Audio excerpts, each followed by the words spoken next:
시청자 여러분 안녕하십니까? 제주와 미래연구원 김동만입니다.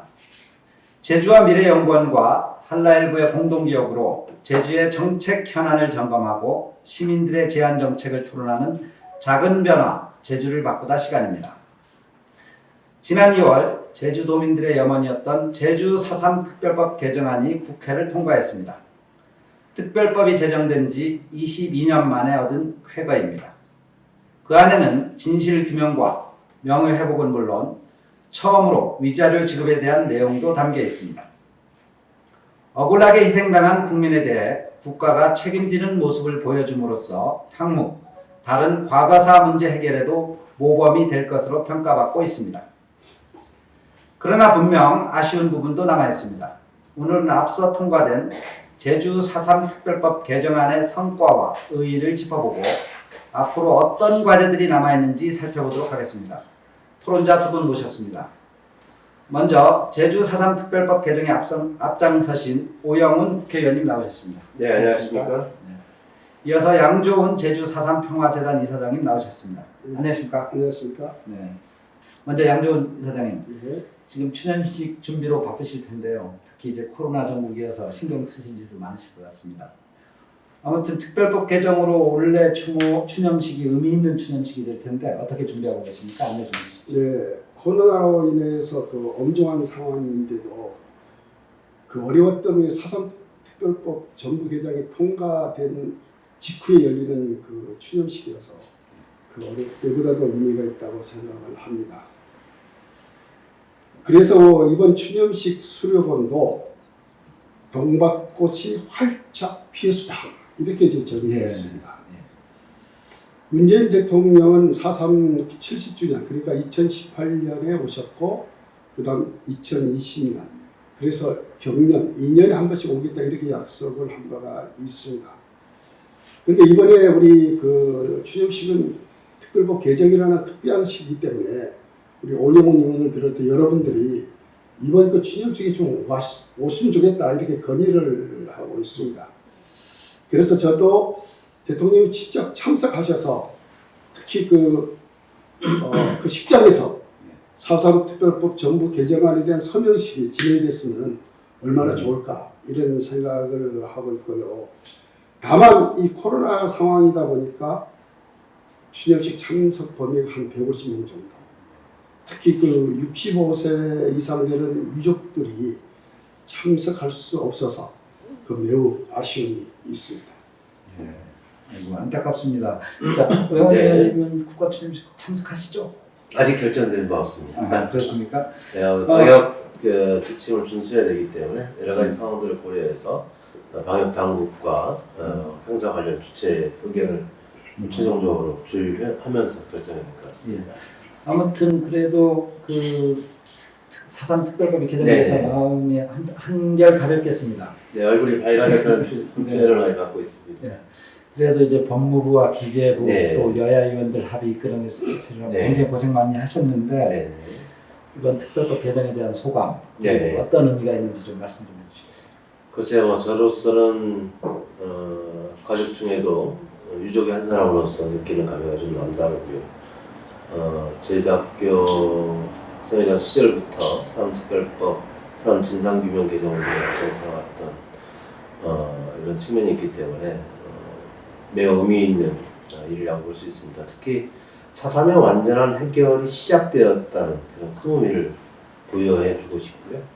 또 하나는 국가 폭력에 의해서 희생됐던 많은 우리 제주 4.3 관련 희생자들에 대해서 국가가 법적으로 책임을 지겠다는 이런 명확한 선언의 의미가 있다 생각합니다.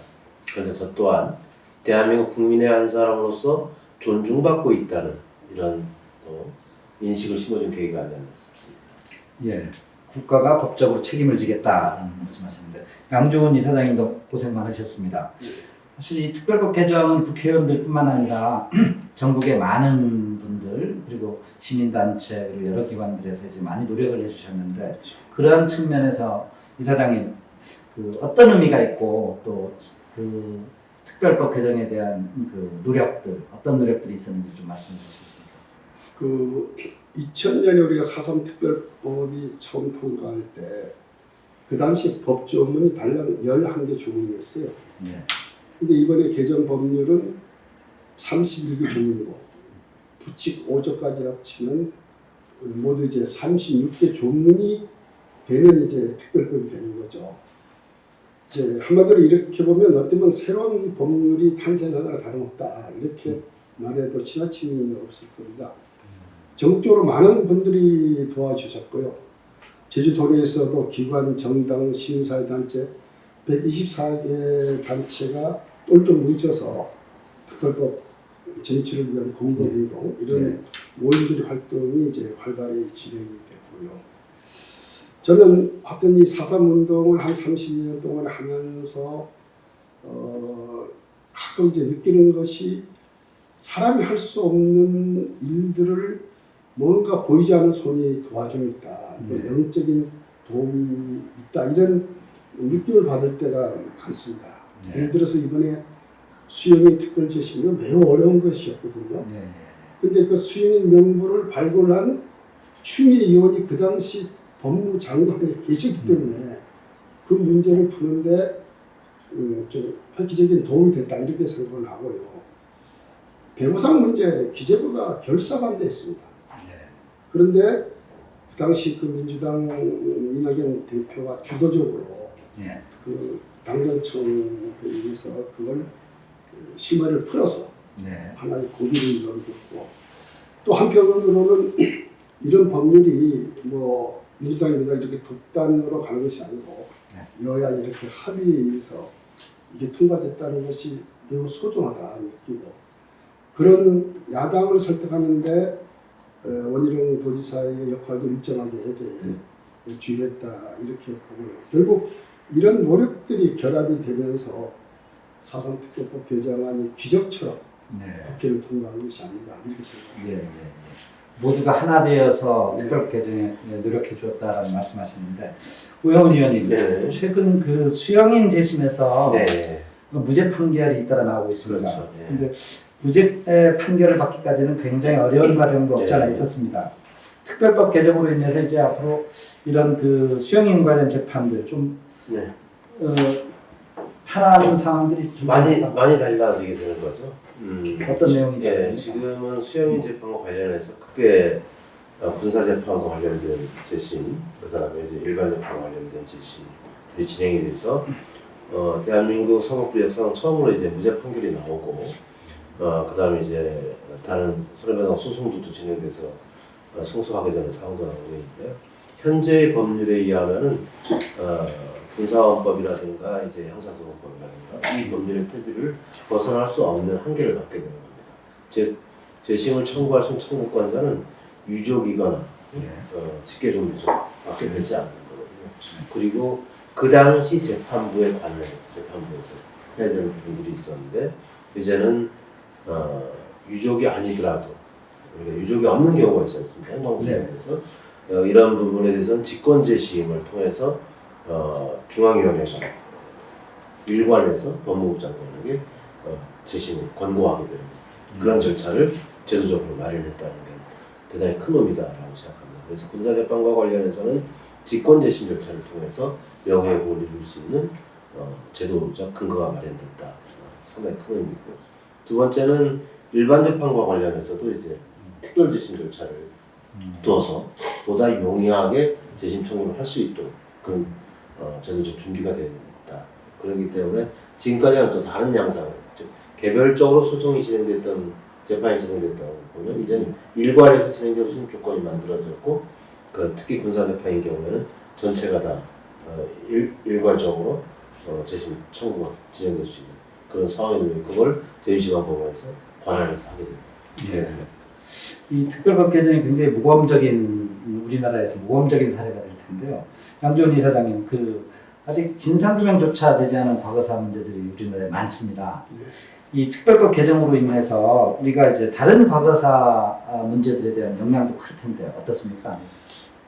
그렇죠. 우리 제주 4.3의 경우는 2003년에 정부의 그 진상조사 보고서가 처음 발견됐고요. 그다음 2019년에는 저희 평화재단이 주도로 해서 추가 진상 보고서까지 나왔습니다. 근데 한국에 있는 과거사들이 많은데 이렇게 본 보고서, 추가 진상 보고서까지 나온 과거사는 제주 사상 유일합니다. 그렇죠. 가령 그 광주 5.18의 경우는 과거에 이제 보상까지 받았지만 그동안 정부의 진상 보고서가 없었어요. 그래서 3년 전에 5.18 진상규명특별법을 이제 만들어서 지금 현재 진상 조사를 지금 진행 중이죠. 이제 그런 점에서 이번 개정안을 통해서 정부위원회 차원의 4.3 추가 진상조사가 다시 진행하게 된 것, 이건 매우 의미가 크고요. 뭐 다른 과거사 쪽에서는 매우 부러워하죠. 예를 들어서 우리 여순 사건, 4.3과 동시대에 일어난 사건이지 않습니까? 거기는 지금 한 발짝도 못 나가고 있어요. 그래서 그런 점에서 우리 4.3은 진상조사가 아니고 여러 면에서 지금 선도적인 입장에 있다, 이렇게 말씀을 드릴 수가 있죠. 이미 이제 다른 관련 단체에서 사전특별법이 통과됐기 때문에 그 의미에 대해서 문의가 계속 들어오고 있죠. 그래서 여순 같은 경우에는 이제 아마 그 정부에서 난색을 표명하다가 여순특별법을 처리하기로 일단 정부 방침을 정했습니다. 그래서 여순 쪽 입장에서 상당히 기대가 큰 상황입니다. 여순뿐만이 아니라 뭐 누군이든 아니면 홍정진 저런 민간 그 희생 사건들이 이제 홍정진 저런 시기에 있었지 않습니까? 그분들 같은 경우에도 재정 당국에서 사산만 해주게 되면 어렵다, 사산만 해줄 수가 없어서 홍정진 저런까지 다 해줘야 되기 때문에 난색을 표명했지 않습니까? 배보상 관련해서. 근데 그럼에도 불구하고 해주기로 했기 때문에 홍정진 저런의 희생자들도 배보상을 받을 수 있는 여건이 마련됐다, 이렇게 이제는 확인을 하게 된 거죠. 그래서 기대를 할 수밖에 없는 상황인 것이고, 그리고 지금 용역조사가 사산만을 가지고 용역을 하고 있는 것이 아니라 홍정진 전후 민간 희생자 사건 전체에 대해서 배보상을 할 수 있는 용역을 진행하고 있는 거기 때문에 다른 유족분들에게도 희망을 줄 수 있는 그런 법률 개정이 되게 됐습니다. 그러니까 아까 지금 오 의원님께서 이제 용역 얘기하셨는데, 그러니까 이제 정확히 국가 배상, 보상, 이제 저기 표현은 이제 위자료라는 표현을 써있죠. 지금 현재는. 그러면 이 문제가 앞으로 이제 그 국가 예산을 마련하고 어떠한 방법으로 이제 유족들이 지급할 것이냐, 이게 이제 용역을 해서 그 결과를 도출한다는 얘기입니다. 그렇죠. 그 얘기 좀 해주시겠습니까? 이미 행정안전부에서 사감과 관련된 용역을 진행을 하고 있는데요. 당정 협의 사항입니다. 이 용역을 진행하고 있는 부분. 예산은 4억 원을 지금 투자해서 진행을 하고 있는데 6개월 동안에 용역을 하게 됐고요. 첫 번째는 뭘 해야 되냐면, 이게 배상인지 보상인지 위자료인지 아직 명확하지 않습니다. 지금 현재 일단 법 조문에는 위자료로 표현이 되어 있는데, 이 성격, 단어를 명확히 해야 될 필요가 있겠다라고 해서 이 부분도 용역에 포함을 시켰습니다. 그리고 그러면 금액을 어떤 기준에 의해서 금액을 지급할 것인지 문제가 남아 있는 거예요. 그래서 지금 재판과 관련돼서 배보상금이 지급됐던, 위자료가 지급되는 사례에 대한 분석, 국내외에 대한 사례 분석 작업이 동시에 진행되고 있습니다. 그렇게 되면 지급 금액이 나올 것이고요. 그리고 지급 방법, 절차와 관련된 내용까지 용역에서 제시하게 됩니다. 그 용역이 나오게 되면 그 금액을 다시 사전특별법 개정을 또 해줘야 됩니다. 그럼 금액을 어떤 방법으로 책정했고 그거를 어떤 방식으로 또 지급한다. 그와 관련된 또 심의위원회나 이런 것도 어떻게 설치하는가, 이런 내용이 이제 들어가야 되기 때문에 특별법 보완 작업이 다시 이루어지게 되고, 그 다음에 8월 말까지 2022년도 정부 예산을 편성해야 됩니다. 그럼 2022년도 정부 예산안에 사산 배보상과 관련된 예산안이 들어가야 되는 거죠. 그 용역에서 제시한 액수에 따라서 그 액수를 정부 예산안에 넣는 겁니다. 거기까지 되어야 사담이 이제 이 법의 성과가 보이는 거다, 이렇게. 알겠습니다. 그 양존 이사장님, 그 지금 위자료, 사실 유족들은 가장 큰 관심이 여기에 있는 것 같습니다. 그래서 이제 벌써부터 위자료 금액이 얼마나 될 것이냐라는 얘기들이 오르내리고 있는데요. 현재 용역 중이라고 하는데, 사실은 이게 긍정적인 측면도 있지만 상당히 그 가족 간의 갈등부터 시작해서 형제 간의 갈등, 이런 부정적인 뉴스도 나타날 것 같거든요. 이런 과제들 어떻게 풀면 좋겠습니까? 처음 그 위자료라는 용어가 나왔을 때 좀 논란이 있었죠. 왜 배보상이 아니고 위자료라는 용어를 쓰느냐 이런 질책의 소리도 있었습니다.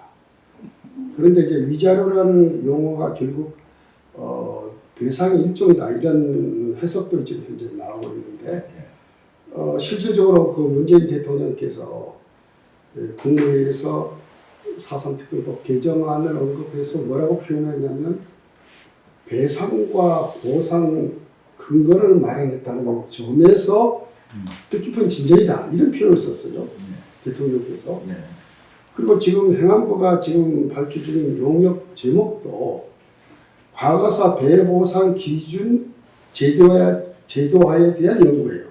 그렇죠? 그러면 여기서 우리는 무슨 위자료에 머무는 것이 아니고 배보상이라는 그런 개념을 갖고 가고 있는 거죠. 근데 그걸 이번 용역을 통해서 좀 더 구체화하자 이런 것이고요. 아까 그 사회자께서도 말씀했지만 물론 앞으로 분쟁이 지급되면 일부 가족 간의 갈등 사실은 우려되는 부분도 있죠. 자, 이 부분을 어떻게 우리가 극복해 갈 것이냐 이것은 4.3 2조 그리고 제주도민 사회 슬기롭게 풀어가는 방안 이거 앞으로 강구해야겠죠. 그래서 이제 유족 회장님께서 기금 조성에 대한 언급도 좀 하셨습니다. 네. 물론 이제 자발적인 유족들 자발적인 참여가 이루어져야 되겠지만 이런 그 배상금 또는 위자료를 받았을 때 공적인 기금을 마련해서 어떤 사회에 긍정적인 기여를 해보자라는 얘기도 있는데 이 사장님 어떻게 생각하십니까 이 부분에 대해서? 지난 과거를 이제 우리가 되돌아보면 광주 5.18 때 이제 보상금이 나왔습니다. 그게 아니라 그 광주 안에서도 가족 간 분쟁이 있었고 또 광주 내부에서도 좀 질책의 소리가 있었던 것도 사실이죠. 근데 그런 어떤 부정적인 것을 극복하기 위해서 또 일부 유족들이 기금으로 내놓기도 했어요. 그러니까 우리가 갈등을 빚지 말자 하는 그런 취지로. 근데 이제 오인정 우리 4.3 2조 회장께서는 특별법 개정 그 통과된 직후에 4.3 평화공원을 방문해서 영령 앞에서 선언을 한 거죠. 자기가 받게 되는 만약에 배상금이 있으면 전액을 인간의 존엄과 평화의 가치 높이기 위한 기금으로 기부하겠다 이렇게 선언을 하는데 저는 그것은 개인의 아픔을 뛰어넘어서 어떤 공동체 아픔, 지우 이런 큰 걸음을 했다 하는 점에서 좀 잠잠한 화제가 되고 있고 또 이런 운동이 국민과 어쩌면 정부 당국에도 하나의 큰 울림으로 전해질 것이다 이렇게 생각하고 있고요. 다만 저는 오 회장처럼 전액을 교부하겠다 뭐 이런 것보다는 십시일반으로 그것이 비록 작은 액수라 할지라도 많은 분들이 이렇게 참여해서 하나의 캠페인이 됐으면 좋겠다 그런 바람이 있습니다. 그 의원님도 유족이시죠? 네. 유족의 한 입장에서 의원님 어떻게 생각하십니까 이 부분에 대해서? 감지하시는 것이고요. 이와 관련해서 지난번에 이낙연 전 대표께서 제주에 방문했을 때 이 소식을 듣고 상당히 감격스러워하셨어요. 이건 정부가 할 수 없는 일을 유족들이 먼저 나서서 평화와 연대를 위해서 기금으로 기부할 수 있다는 이것은 진짜 놀라운 발상이다. 그리고 그것은 그동안 재정당국에서 이 과거사 문제에 대한 부정적인 입장을 견지해 왔다는 것을 일거에 해소시킬 수 있는 놀라운 아이디어다. 그리고 다른 또 과거사 문제 해결에도 큰 울림을 줄 것이고 향후 공무원 사회나 관료 사회의 변화에도 큰 인식의 변화를 주지 않겠나 이런 기대를 한다는 말씀을 주셨고요. 저는 충분히 공감하고 다만 지금 코로나19로 인해 상당히 좀 어려운 또 상황이기 때문에 이분과 관련돼서 실제화가 됐을 때 유족들이 겪게 되는 그 상황에 대한 가만히 좀 있어야 된다는 생각이 좀 들고요. 그래서 아까 양존 이사장님께서 말씀하셨던 십시일반보다 많은 유족분들이 동참과 운동을 통해서 진행될 수 있다면 상당히 큰 지역사회 모범적 사례로 남을 수 있지 않겠나 생각합니다. 네, 유족들이 우리 과거사 문제에서 아주 선도적인 모범 사례를 만들어 주었으면 하는 바람이 없지 않아 있습니다. 그리고 이번 4.3 특별법 개정안 중에서 네. 이제 중앙위원회 분과위원회를 두고 있는데 네. 국회 여야가 3명씩 추천하도록 돼 있죠. 2명씩. 2명씩입니까? 아. 네. 근데 그 과거에도 그랬지만 그 네. 위원회를 좀 잘못 구성하면 좀 파행으로 움직여지기도 네. 하고 사실 이 중앙위원회 구성 제대로 돼야만 이 특별법 개정의 의미가 또 있지 않겠습니까? 네. 이거 어떻게 돼야 된다고 생각하십니까? 지금 여야의 입장을 좀 충분히 반영한 법안 개정안으로 이제 정리가 된 것이고요. 당초 제가 대표 발의했던 안에는 이와 관련된 내용은 들어가 있지 않았습니다. 그런데 추가 진상조사와 관련된 여야의 입장에 다소 차이가 있었고 관점의 차이가 있었기 때문에 부분적으로 수용을 한 것이고요. 또 그리고 최근 국회에서 통과되고 있는 각종 법률에서는 위원회 구성을 여야 추천으로 이제 하는 것이 또 관리가 되고 있는 상황이기 때문에 존중한 측면도 있습니다. 그렇지만 지금 현재 중앙위원회 틀을 깨지 않는 범위 내에서 2명 추천이기 때문에 지금의 중앙위원회 실무위원회 틀 자체는 변하지 않을 것이다 라고 생각합니다.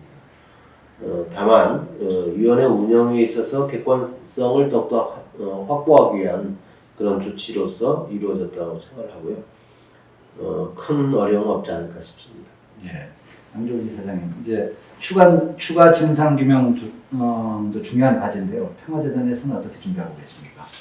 그러니까 이번에 법률 개정으로 인해서 그 4.3 중앙위원회가 추가 진상 조사를 심의하고 의결하고 하는 그런 내용이 이제 담겨졌고. 다만 이제 추가 진상 조사의 실무 작업은 평화재단이 하는 걸로 네. 이렇게 이제 정리가 된 것으로 알고 있습니다. 물론 그에 따라서 이제 전문 인력 이제 보강은 반드시 필요한 것이고요.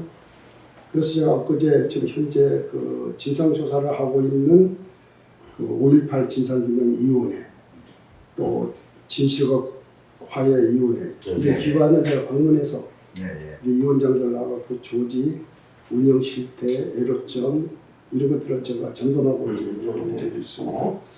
제가 가까운 시일 내에 어쨌든 4.3 추가 진상 조사단이라는 어떤 성격의 조직이 이제 생겨야 할 것 같고요. 네. 그에 따른 인력, 예산 이런 계획서를 만들어서 정부하고 특히 이제 고위원회를 국회 이렇게 협력을 하면서 준비를 하려고 하고 있습니다. 예. 이제 특별법 개정안은 좀 담지는 못했지만 이제 4.3 해결을 위해서 풀어나가야 될 과제들도 있을 것 같습니다. 네. 이제 남겨진 과제에 대해서 좀 토론해 보도록 하겠습니다. 아무래도 제일 먼저 지금 얘기되고 있는 게 정명의 문제 아닐까 생각이 드는데 우영훈 의원님, 앞으로 이게 중요한 과제가 될 텐데 어떻게 생각하십니까?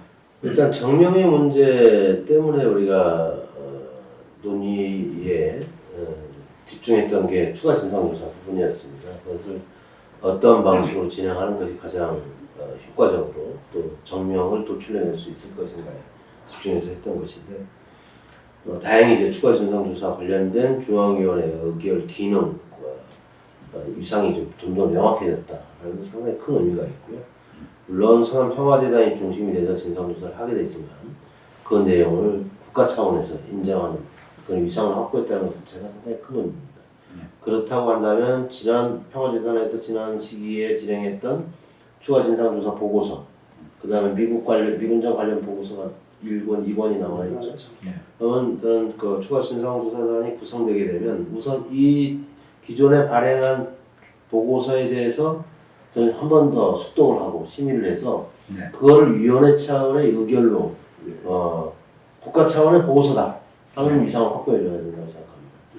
그 작업이 끝나게 되면 또 추가적으로 사건의 성격과 관련된 것을 분명히 하기 위한 추가 진상조사 작업에 박차를 놔야 한다 생각하고요. 저는 미군정과 관련된 책임의 부분에 대해서 우리가 사료에 대한 접근이나 또 추가적인 여러 가지 학술 조사도 진행이 돼야 되겠지만 그 부분들을 구체적으로 어떻게 담보해낼 것인지에 대한 논의가 좀 필요하다고 생각합니다. 그래서 저는 의원회계 차원의 협력 방안도 필요한 것이고요.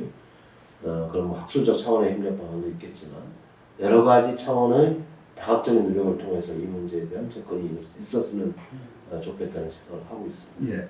뭐 미리 말씀해 주셨기 때문에 그 추가 진상 규명 과정 중에 미군정의 역할과 책임 규명에 대한 부분을 제대로 해야 된다라는 소리가 많습니다.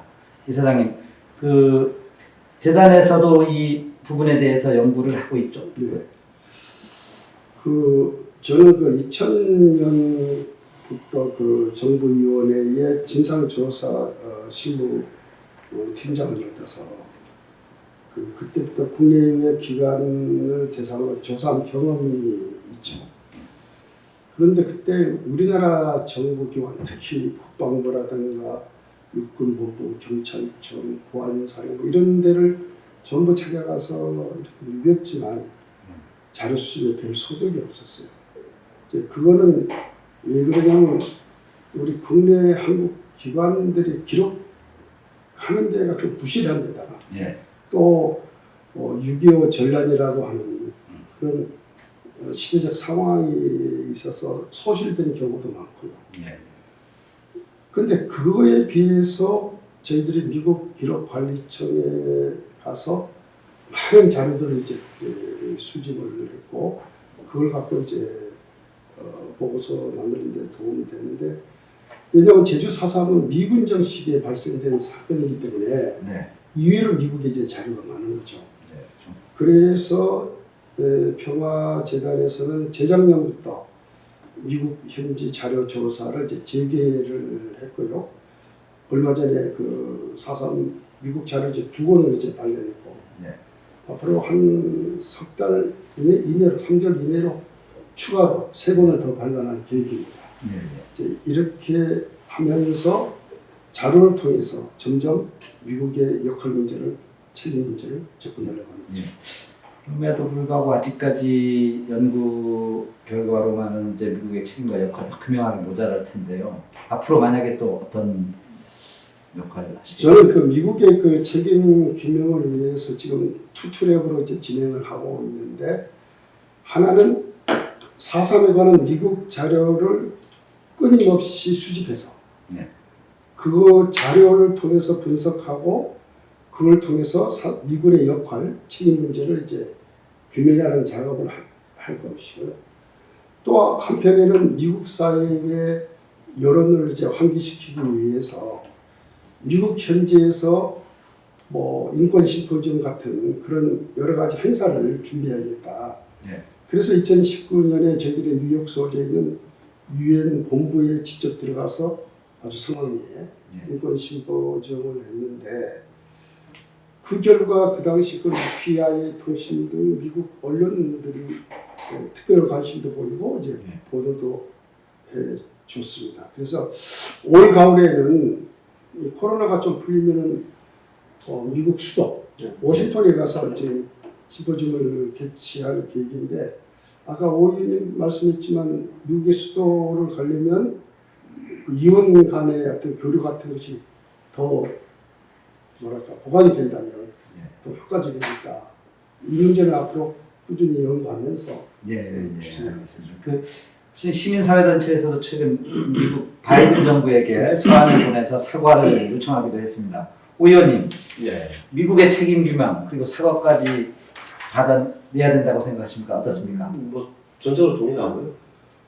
향후 사법특별법 이후의 과제 중에서 가장 큰 과제는 저는 미국의 책임에 대한 문제 제기 그리고 사과를 받아내는 문제 그리고 정명으로 이어지는 이런 과정이 남아있다고 봅니다. 그것은 대한민국 정부가 수립되는 과정에서 있었던 과정에서 발생했던 사건인 만큼 대한민국의 향후 앞으로 나아가게 될 미래의 삶 이와도 관련이 될 수밖에 없는 것이 정명과 관련된 문제이기 때문에 대한민국의 미래를 위해서도 반드시 짚고 넘어가야 되는 문제다 이렇게 생각합니다. 예, 그 시대가 바뀌었다고 하지만 그 4.3의 성격과 관련해서 아직 끝까지도 여전히 이념 갈등은 있는 것 같습니다. 특히 이제 민족사적 관점에서 보면 사실은 그 당시에 이제 분단 반대를 했고 통일운동으로서의 성격도 없잖아 있지 않습니까?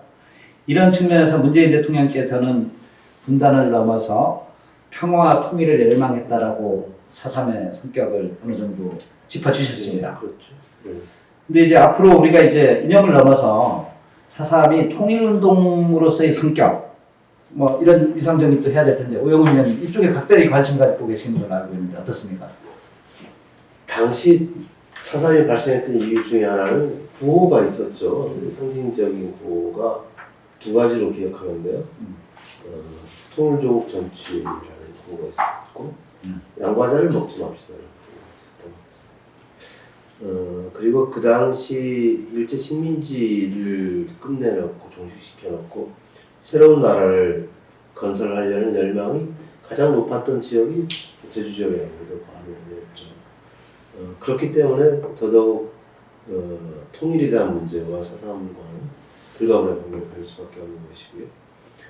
전체 지역사회 분위기가 저희도 4.3을 만들어냈듯이 이제 통일에 대한 열망을 또 한반도 곳곳에 확산시키는 그런 역할을 4.3 운동 세력들이 좀 더 열심히 역할을 해야 한다 그렇게 생각합니다. 이 사장님 재단에서도 4.3의 어떤 성격에 대한 문제, 통일운동으로서의 성격 부분에도 좀 충분히 연구가 돼야 되지 않겠습니까? 어떻습니까? 예, 앞으로 해야죠. 뭐 정명 성격 이건 뭐 반드시 이제는 할 때가 됐다고 이렇게 생각을 하고요. 저 개인적인 의견을 이야기한다면 저는 4.3 성격 한 3가지 정도로 압축을 할 수 있는데 첫째는 그 자주성, 그 제주의 어떤 특수한 그 독립성의 광대를 연구해야 할 필요가 있다는 것이 첫째고요. 두 번째는 그 불이한 탄압에 대한 저항. 결국 그 정의를 이제 추구한 측면이 있고, 그리고 세 번째는 이 분단을 반대한 통일운동. 이 성격도 이제 분명히 있는 거죠. 저는 앞으로 남북 문제가 화해 무드가 되면 그 4.3은 그 대표적인 통일운동의 하나로 재평가되리라고 보고요. 앞에서 제가 말씀을 하나 못한 것이 뭐냐면 그 2019년에 유엔에서 심포지움을 하면서 그 하나의 소중한 성과를 얻은 것이 뭐냐면 미국 안에 있는 14개 시민사회단체, 종교단체 이런 거와 우리가 협력관계를 맺은 거예요. 예를 들어서 미국 기독교 전체를 대표하는 미국 기독교 교회협의회, 그 다음에 시민단체연합 이런 데를 협력단체를 만들었고 이런 것들이 앞으로 우리가 이제 미국에 가서 행사할 때 계속 연대가 될 거로 기대하고 있고 또 하나는 워싱턴, 뉴욕 지역의 제주 출신 교민들을 중심으로 해서 그 미국 내 미주 4.3 기념사업위원회 이걸 이제 조성하기로 지금 초안을 잡아 있습니다. 근데 이 코로나로 해서 이제 미국에 가지 못하는 바람에 이걸 발족을 못하고 있는데 이런 어떤 미국 내의 4.3 단체도 그 탄생할 그런 부상을 갖고 있다 이렇게 말씀드립니다. 예, 알겠습니다.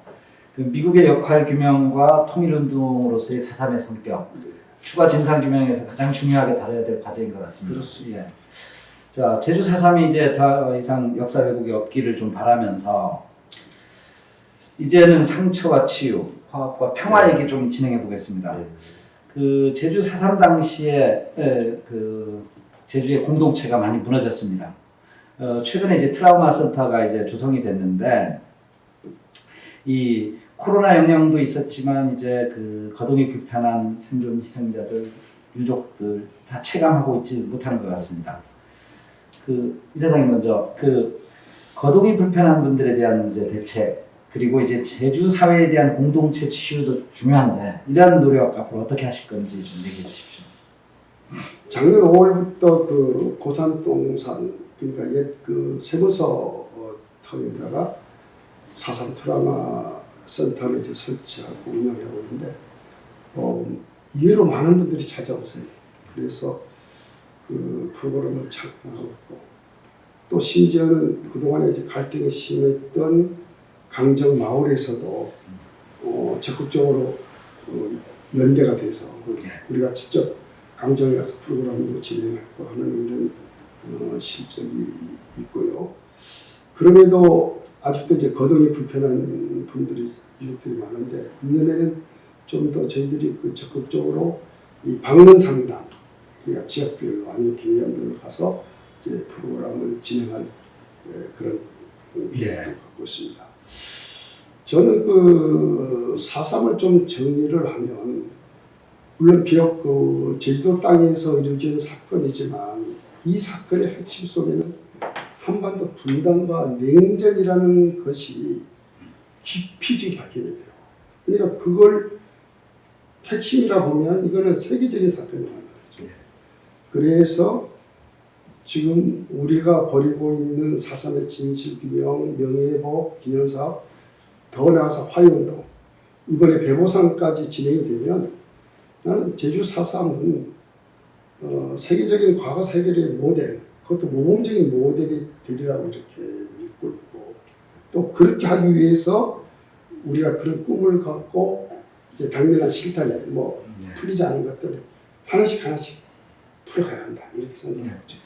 그 4.3에 있어서 이제 과거사 문제 해결도 있지만 사실은 이 4.3의 큰 가치가 이제 우리 동북아시아의 항구적인 평화 또 우리 이제 화합 이런 미래 가치를 만드는 거 아니겠습니까?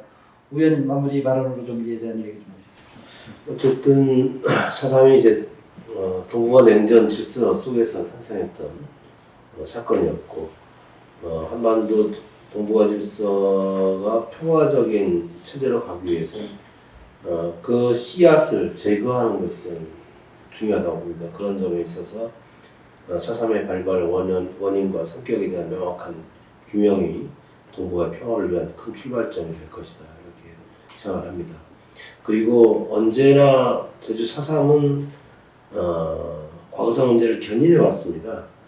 1999년 12월 16일 4.3 특별법 제정이 진실화해를 위한 과거사 기본법을 만들어냈고 또한 이번에 2월 26일 통과됐던 4.3 특별법 전부 개정안이 그리고 한반도 전체의 과거사 문제의 배보상 문제와 그리고 법적인 명예회복 조치를 이루는 그러한 모범적인 사례로 만들어졌습니다. 제주 4.3이 한반도 평화를 견인하는 그런 중요한 역할을 할 수 있다. 이런 자신감을 가져도 좋지 않을까 생각합니다. 예, 고맙습니다. 자, 어느덧 토론 마무리할 시간이 되었습니다. 시청자 여러분, 오늘 토론 어떻게 보셨습니까? 지난 3월에는 4.3 당시 군사재판을 받아 희생되신 분들의 재심이 진행됐는데요. 당시 정찬수 판사는 유족 한 분 한 분을 불러서 하고 싶은 말을 할 수 있도록 기회를 주었다고 합니다. 뿐만 아니라 고통은 위로하는 것이 아니라 함께 느끼는 것이라고 말해서 큰 울림을 주었는데요. 끝내는 울음바다가 되고만 그 재심 재판을 보면서 많은 분들이 만감이 교차했을 것이라고 생각됩니다. 여러분, 이틀 후면 제주 4.3 73주년입니다. 넘기 힘들 것 같았던 4.3 특별법 개정을 시작으로 이제는 이념의 굴레를 넘어 4.3이 정당한 역사적 자리매김이 필요할 때입니다. 오늘 토론 마치겠습니다. 시청자 여러분 고맙습니다. 고맙습니다. 감사합니다. 감사합니다.